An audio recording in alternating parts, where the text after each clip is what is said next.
Quem foram os cavaleiros templários? Heróis, hereges, banqueiros ou guerreiros santos? A verdade é que eles foram tudo isso e muito mais. Hoje, vamos desvendar a fascinante e misteriosa história da Ordem dos Pobres Cavaleiros de Cristo e do Templo de Salomão, mais conhecidos como os Templários. Tudo começou por volta do ano de 1119, em Jerusalém. A primeira cruzada tinha acabado de reconquistar a Terra Santa, mas as estradas para peregrinos cristãos eram extremamente perigosas. Bandidos e salteadores espreitavam em cada esquina. Foi nesse cenário que um cavaleiro francês chamado Hugo de Payens, junto com outros 8 cavaleiros, teve uma ideia audaciosa. Eles juraram proteger esses peregrinos, formando uma nova ordem monástica militar. No início, eles eram tão pobres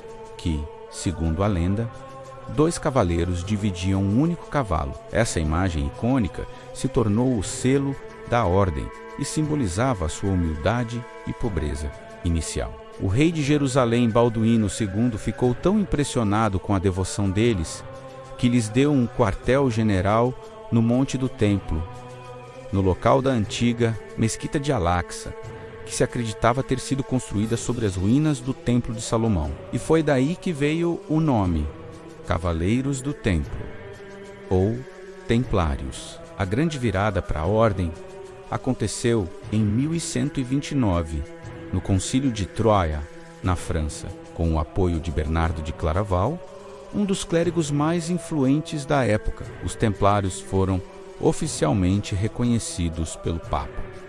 Eles receberam uma regra de conduta, a regra latina, que definia seu estilo de vida como monges e guerreiros. Eles faziam votos de pobreza, castidade e obediência.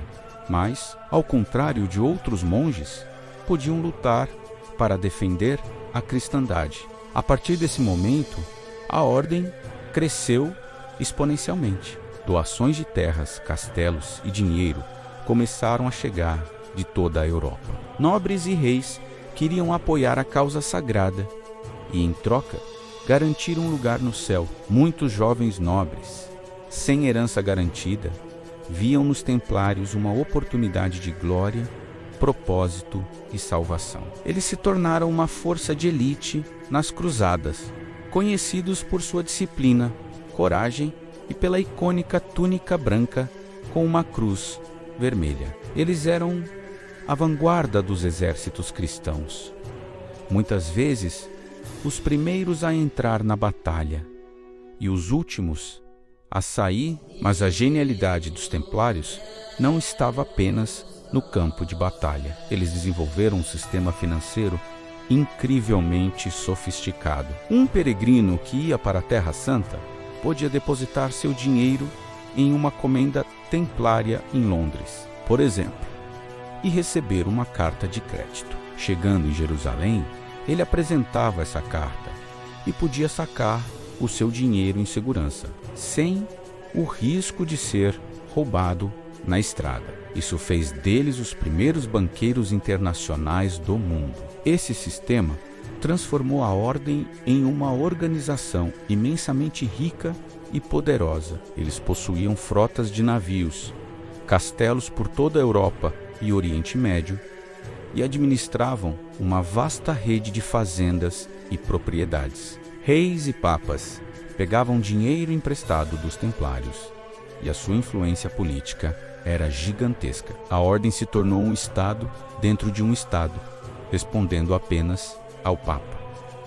E é aqui que a história começa a ficar sombria. O poder e a riqueza dos templários geraram muita inveja e desconfiança. No final do século XIII, a sorte das cruzadas começou a mudar. Em 1291, a cidade de Acre, o último grande reduto cristão na Terra Santa, caiu. Sem a missão principal de proteger Jerusalém, a razão de ser dos templários foi questionada. Para que servia uma ordem militar tão poderosa e rica se não havia mais uma guerra santa para lutar no Oriente? O rei da França, Filipe IV, conhecido como Filipe o Belo, via os templários com maus olhos. O rei estava profundamente endividado com a ordem e cobiçava sua imensa fortuna. Além disso, a independência dos templários era uma afronta ao seu poder absolutista. Ele precisava de uma maneira de se livrar deles e encontrou na acusação de heresia a arma perfeita. Na sexta-feira, 13 de outubro de 1307, uma data que muitos acreditam ser a origem da superstição da sexta-feira 13,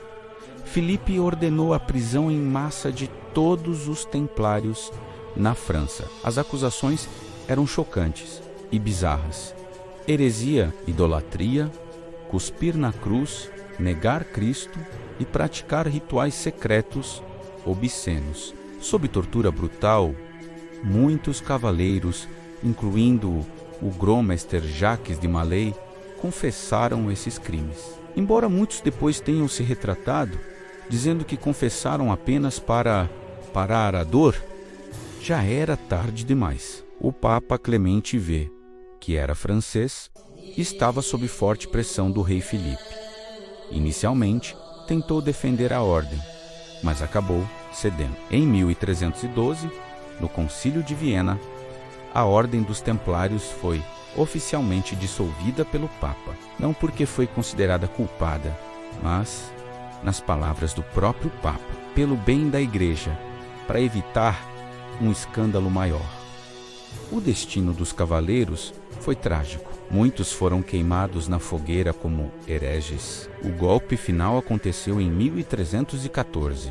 Jacques de Malay, o último grão-mestre, e outros líderes templários foram levados para uma ilha no rio Sena, em Paris, e queimados vivos. Diz a lenda que, enquanto as chamas o consumiam, Malay amaldiçoou o rei Filipe e o Papa Clemente, prevendo que ambos morreriam dentro de um ano e seriam julgados por Deus. E, surpreendentemente, a maldição se concretizou. O Papa Clemente morreu apenas um mês depois, e o rei Filipe faleceu em um acidente de caça antes do final do ano. O que aconteceu com o vasto tesouro dos templários? Essa é uma das maiores perguntas sem resposta da história. Embora Filipe tenha confiscado as propriedades da ordem na França, a maior parte da fortuna, incluindo seu lendário tesouro e arquivos secretos, nunca foi encontrada. Alguns dizem que os cavaleiros foram avisados da prisão e conseguiram esconder tudo. Essa teoria alimenta inúmeras lendas sobre o tesouro templário, que poderia estar escondido em lugares tão diversos quanto a Escócia, Portugal ou até mesmo a América. A dissolução da ordem não significou o fim completo dos seus membros. Em Portugal, por exemplo, o rei Daines simplesmente rebatizou a ordem como a Ordem de Cristo. Eles mantiveram suas propriedades e continuaram a operar, desempenhando um papel crucial nas grandes navegações portuguesas. As caravelas de Vasco da Gama e de outros exploradores navegavam com a cruz templária, agora da Ordem de Cristo, estampada em suas velas. O legado dos templários sobrevive até hoje. Eles se tornaram um símbolo de mistério, conspiração e conhecimento perdido. Livros, filmes e sociedades secretas, como a maçonaria, se inspiraram na sua história, mantendo viva a chama do seu mito. Eles foram realmente culpados das acusações, ou foram vítimas da ganância de um rei? A história oficial nos conta uma versão, mas o mistério que o cerca continua a fascinar o mundo inteiro. De protetores humildes a banqueiros poderosos, de heróis das cruzadas a hereges queimados na fogueira. A ascensão e queda dos cavaleiros templários é uma das histórias mais dramáticas e complexas da Idade Média. Uma saga de fé, poder, traição e mistério que continua a ecoar através dos séculos. Obrigado por assistir.